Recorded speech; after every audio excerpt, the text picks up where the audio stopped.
రావాలని రాలేదు నాన్న, రావాల్సి వచ్చింది. ఎందుకు వచ్చావో నాకు తెలుసు. తెగిన సంబంధాలు కలుపుకోవడానికి కాదు. మరిక దేనికి? కలిసిన హృదయాల్ని తెంచవద్దని. బుద్ధి చెప్పడానికి వచ్చావా? లేదు నాన్న, బ్రతిమాలడానికి వచ్చాను. భంగపడ్డానికి వచ్చావు. అది నాకు కొత్త కాదు, అందువల్ల నాకు బాధ లేదు. కానీ నేను ప్రాధేయపడేది ఒక్కటి, అపనిందలకు ఆవేశాలకు అమాయకపు జీవితాలని ఆహుతి చెయ్యకండి. ఏది అపనింద? ఎవరిది ఆవేశం? నీ భర్త హత్య చేయడం అపనిందా? అబద్ధం కూడా. రుజువు చేయలేనప్పుడు అబద్ధం కూడా నిజమవుతుంది. మీ నమ్మకమే నిజం అనుకున్నా, అందుకు ఆయన శిక్ష అనుభవించారు, నేను పశువుంకం పోగొట్టుకున్నా. అయిపోయింది, అంతా జరిగిపోయింది. కాని మర్చిపోయింది కాదు, మాసిపోయింది కాదు. మన్నించడాన్ని మాత్రం కాదుగా. మన్నించడం? ఏ ముఖం పెట్టుకుని అడుగుతున్నావే మన్నించమని? ఇవాళ నీ కొడుకు తన ప్రేమించిన పిల్లను పెళ్లి చేసుకోలేకపోతున్నాడని ఇంత తాతలాడిపోతున్నావే, ఇలా పరిగెత్తుకుని వచ్చావే. నీదేనా కన్న కడుపు? నువ్వు కన్న తల్లివైతే నేను కన్న తండ్రిని. నీ కొడుకు పెళ్లి కావలసిన వాడు, నా కొడుకు పెళ్ళై పెళ్ళాం పిల్లలతో ఉన్నవాడు. నీకంటే ముందు తన పసుపు కుంకుమ పోగొట్టుకుంది నా కోడలు. ఆమె ఆ శిక్ష ఎందుకు అనుభవించాలి పరమేశ్వర?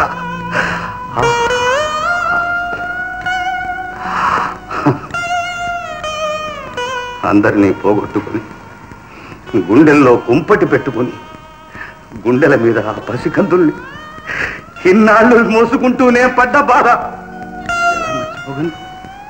ఎలా మన్నించగలను? వాళ్ళ సుఖాలు కోరి మన్నించమంటున్నాను. సుఖమా?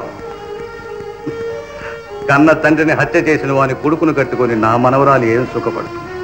అదంత నీచురాలు కాదు, దానికంత స్వార్థం ఉంది. నీకు సిగ్గు బిడియం లేకపోవచ్చు, మాకుంది. నీకు అన్నాని అభిమానం లేకపోయినా దానికి కన్న తండ్రి అనే గౌరవం ఉంది. అన్నిటినీ మించిన మనస్సుంది, దాన్ని అర్పించుకుంది. అది నిజం తెలియనప్పుడు చేసింది.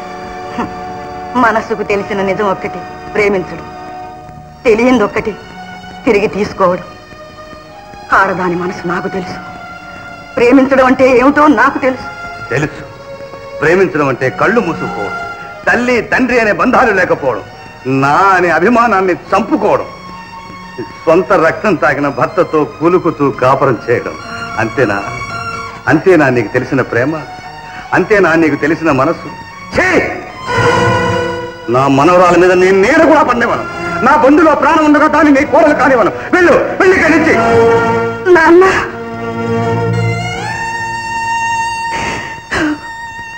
నాన్న, కట్టుకున్న భర్త ఉరికంబానికి వెళ్లేనాడు కూడా నేను నీ కాళ్ళు పట్టుకోలేదు. నా పశువుంకం నిలపమని ఏనాడు నిన్ను ప్రాధేయపడలేదు. కానీ ఈనాడు బ్రతిమాలుకుంటున్నాను. వాళ్ళ ప్రేమ నిర్మలమైన ప్రేమ.